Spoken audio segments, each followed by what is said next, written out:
You're sitting at dinner. Your friend just ordered the $28 pasta like it's a personality trait. And you're smiling, nodding, pretending you're listening, while secretly doing division under the table. Okay, if I skip groceries this week and maybe delay that car noise, I can survive this. Not afford it, survive it. That's the difference. And if that thought process feels familiar, congratulations. You're not broke, you're in survival mode. Let's get something straight. What you think is normal life in 2026 is actually a slow financial leak dressed up as adulthood. You wake up, you work, you spend just enough to feel human again, and somehow every month ends the same way. Where did my money go? Not in a dramatic, I bought a yacht way, in a quiet, annoying, death by 1,000 subscriptions way. Your bank account isn't exploding, it's bleeding slowly. $12 here, $19 there, $34 for Thai food that used to cost $22. And here's the uncomfortable truth. The system wasn't designed to make you wealthy. It was designed to keep you paying $34 for Thai food that cost $22. Consistently, predictably, forever. You're not failing. You're functioning exactly as intended, a reliable, consistent, slightly distracted spender. People think survival mode means you're broke. It doesn't. You could be making decent money. You could even have some savings. But if your brain reacts to every unexpected expense like a house fire, you're still there. Survival mode is biological. It's what happens when your brain realizes, hey, if things go wrong, we're in trouble. So it adapts, not to grow, not to plan, but to protect. When your savings are low, say under $20,000, your brain stops being strategic. It becomes reactive. Every decision gets filtered through one question. Will this hurt me later? Not, is this a good long-term move? Just, will this cause pain? That's why you keep the job you hate. You delay fixing problems until they become disasters. You avoid risks that could actually improve your life. Because your brain isn't optimizing for growth, it's optimizing for survival. And survival thinking is short-term by design. It has to be. Here's how you know you're deep in it. Your car starts making a weird noise, and instead of fixing it, you start negotiating with reality. Okay, if I drive slower and avoid highways and maybe turn the music up, you're not solving the problem. You're stretching the timeline of the problem until your next paycheck arrives.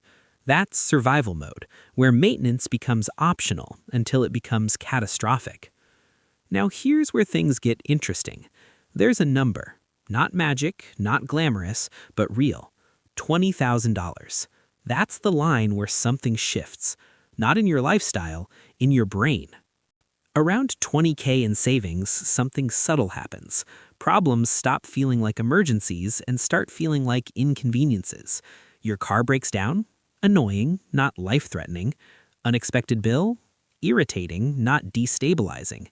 That space, that breathing room, is where your brain finally stops operating like it's being chased. Under that line, here's the reality. You're financing life. Not big purchases, life itself. Groceries, repairs, random oh-no moments. All of it gets absorbed by credit cards, buy now, pay later traps, and emotional I'll deal with it later decisions. And later always shows up with interest. High interest. The kind that turns a $300 mistake into a $900 lesson. Once you cross that threshold, something changes.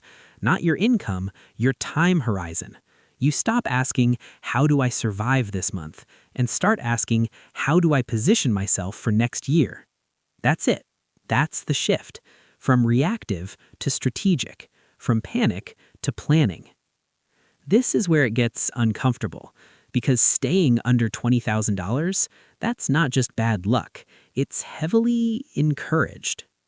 You don't buy things anymore. You subscribe to them. Music, subscription. Movies, subscription. Software, subscription. Your own productivity, also a subscription. Every company figured out the same trick. Don't charge you once, charge you forever. In small enough amounts that you don't feel it, until you add it up and realize you've built a lifestyle that requires constant income just to exist. Then there's your car.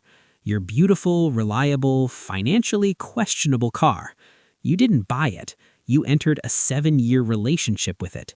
84 months. That's not a purchase. That's a subscription with wheels. And your car, it knows. It has trust issues, because deep down, it understands. You'll still be paying for it long after it starts falling apart. Here's the uncomfortable reality. The system doesn't need you to fail. It just needs you to never fully stabilize. Because a stable person saves aggressively, invests consistently, thinks long-term. But a person in survival mode, they consume, they react. They stay busy fixing problems instead of building systems, and that's profitable. Now here's where it gets weird and a little unfair. There's a biological reason why someone with $5,000 in savings often makes worse financial decisions than someone with $50,000. It's not intelligence, it's bandwidth. When your financial cushion is small, your brain enters a state of scarcity focus. It starts obsessing over immediate problems, bills, deadlines, and risks. And this does something dangerous. It reduces your cognitive capacity. Literally. Your brain becomes so focused on short-term survival that it loses the ability to think clearly about long-term outcomes.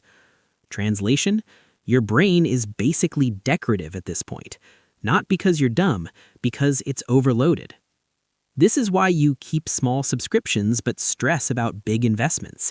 You delay saving aggressively because it feels risky. And you avoid risks that could actually improve your life. Because your brain isn't optimizing for growth, it's optimizing for survival. Meanwhile, someone with 50K, they're not smarter than you, they're just not under pressure, so their brain can actually function. So here's the trap. It's not that you can't reach 20K, it's that everything around you is designed to make sure you don't. Because once you do, you stop playing the game the same way. You question purchases, you delay gratification, you think in years instead of weeks. You become inconvenient. Normal says, upgrade your lifestyle when your income goes up, reward yourself constantly, stay comfortable. But comfort is expensive, and worse, it's sticky. Every upgrade becomes your new baseline. Every expense becomes necessary. And suddenly, earning more doesn't make you richer, it just makes your lifestyle heavier. You don't need a revolutionary strategy. You don't need a side hustle that burns you out. You don't need to optimize your coffee spending like a psychopath. You need one correction. Refuse to let normal eat everything you make. That's it. Because the game isn't about getting rich overnight. It's about crossing that line, that $20,000 line where your brain finally gets to breathe. It looks like letting money sit untouched. Yes, uncomfortable. Saying no to upgrades you can technically afford. And breaking the cycle of, I earned it so I spend it.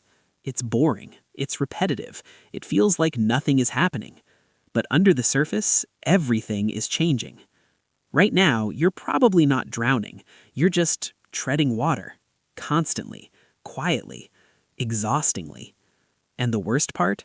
From the outside, it looks like you're doing fine. But survival mode isn't visible. It's internal. It's that constant low-grade anxiety that never fully turns off. The goal isn't luxury. It's silence. The moment when your brain stops asking, can I survive this? And finally starts asking, what do I actually want? And that moment, it starts at $20,000. Before you leave, don't get scammed chasing AI tools. Use Norix AI. It's free, and it helps you find what actually works. Links in the description. If you got even one useful idea from this video, hit like and subscribe. I'll catch you in the next one. Today you hustle, tomorrow you collect.